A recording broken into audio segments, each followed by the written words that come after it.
So right now we're on site at Alola village. Can you tell us a little bit about Alola village? Alola, this is very close to being the current wartime village of Alola, and during the Japanese advance and the Australian withdrawal, following the major battle of Izuawa, which is about an hour and a half behind us, this was Brigadier Potts, commander of the 21st Brigade's headquarters. So it's a significant site during the battle, and also a major staging area during the Australian withdrawal back to its advanced dressing station where the surgeons were at Ura Creek, which is about a 3-hour walk for trekking parties heading towards the south.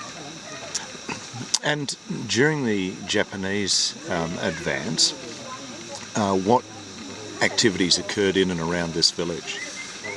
I think a lot of the villagers left the village and were really surviving on their own and trying to feed themselves and their children in the jungle.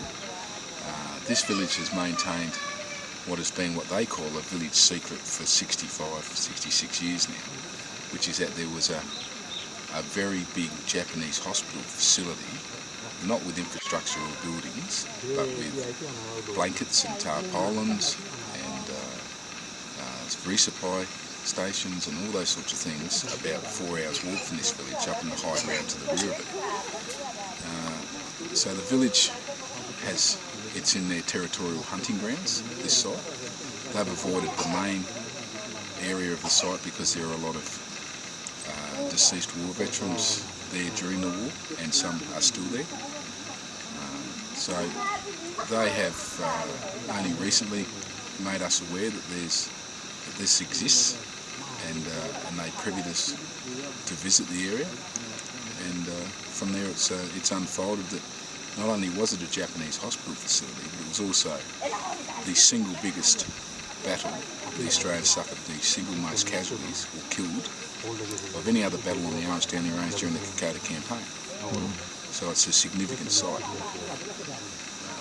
It's magnificently preserved in that if you walk in there, no one, apart from the odd villager going through hunting, has been in that site since the battle unfolded.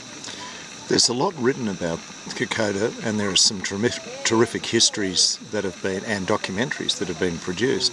How is it that this particular site would not have been identified, given all the detail of the battle plans of the men that were participating in those battles was so well documented? Why wouldn't it have been found till now? I think it's a site that would be very easily termed the Lost Battlefield or the Forgotten Battlefield of the Kokoda campaign, because we have always seemed to focus and concentrate on the Australian withdrawal and the Japanese advance. Not a lot of history or writings have focused effectively on the Australian advance and the Japanese withdrawal back to the beachheads. So the entire campaign took 6 months from the time the Japanese landed in July 1942 until they were finally pushed off the beaches at their original landing points. So they were 3 months in their advance and nearly 3 months in their withdrawal. So a lot of the focus has been on the magnificent fighting withdrawal that the Australians fought over the range, but not a lot of focus on the just as impressive Australian advance and the Japanese withdrawal, or advance to the rear as they called it, back over the range. So what we've seen up there in the battle site so far is the Japanese probably employing the same tactics in their advance to the rear that the Australians had employed against them in the Australians' withdrawal. So there is a lot of great defensive posturing up there. There's perimeters with depth positions. There's obviously well-sighted weapons, and the Japanese held the Australians up there, and the locals will tell you, for 4 days and 4 nights. And the doctrine will tell you that it was a 5-day battle, and the single biggest battle of the Australian advance. And it was, from some of the reports, the first and only time during the entire Second World War that the Japanese threw their weapons down and continued to move to the rear.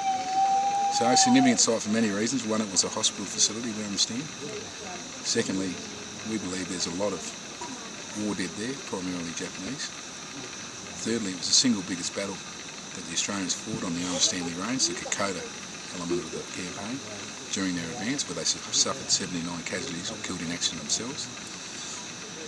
And finally, it's a battlefield that you walk into and it's unchanged from the day the last soldier walked out. So it's a significant site. And the most important thing that you've mentioned so far is the war dead and the proper treatment of those dead. If this was a hospital site and is confirmed as such, as well as a battle site, there could be quite a lot of war dead there. What is the process for dealing with that very important issue? I think it's the paramount, the single most important aspect of this entire uncovering is the respect and then the repatriation of the Japanese war dead. And I understand their protocol now is to return them to their homeland, which is wonderful. And being a former soldier, I fully understand and I endorse it. So what's been identified there so far is the remains of 2 to 3 Japanese soldiers. And that was a very quick and early discovery because it was a hospital facility during the Japanese advance, and it probably looked after a lot of their wounded and incapacitated moving back from their front. There's potential for it to be a lot of Japanese war dead there, one from the hospital facility, and secondly more so from probably the Australian advance, and the Australians from the war records say that there were 69 Japanese soldiers were buried there the next morning. Many more were not found who were left. So potentially there could be a significant number of Japanese war dead there. There are still 5 Australian soldiers from that particular campaign who are KIA presumed, which means they must be in location somewhere, potentially. Although no evidence of this has been found yet no thorough search has been undertaken. So once again, I think foremost is the repatriation, or firstly the identification of where these soldiers are, secondly the recovery, and thirdly the repatriation of them. And back to the topic we started with which was Alola village. You mentioned that this was a hunting ground, so this is obviously an important area for the village. And how would you go about helping to preserve their rights in this process as the war dead are returned home and people come into the site? What's the proposal to help the villagers to maintain their traditional life without being overrun? These villages are, I think, primarily subsistence. They live on what they grow. The clothes they have is minimal. They don't have toys, they don't have education, they have minimal health, if at all. So there's an opportunity here perhaps for Alola village through the preservation of a battle site that it would be unique anywhere in the world where there is, once the soldiers have been repatriated, recovered and repatriated, to preserve a battle site that is not a memorial but a battle site which you can walk into and understand the full battle picture. It's a very eerie place up there, and it's symbolic to both the Japanese and the Australians, or the Allies, and it could be created as, create jobs for this village, and create income for this village through tourism, potentially, once the proper protocols have been addressed, and it could benefit this village through jobs and work.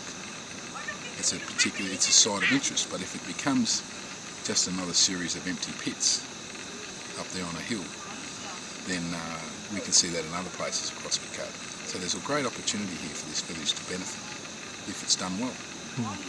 So the process from here is to, working with the appropriate authorities, deal with the war dead, to involve the village in the process because it's their traditional hunting lands and their ownership of this particular area, and then to work with the village in the future to create a shrine to any soldiers who've passed up in that area, but also a site that is quite unique amongst any type of war site in the world that shows exactly how a battle was fought live on the ground. Correct. Brian, that's fantastic. Thank you very much for your insights, your perspectives, and for sharing.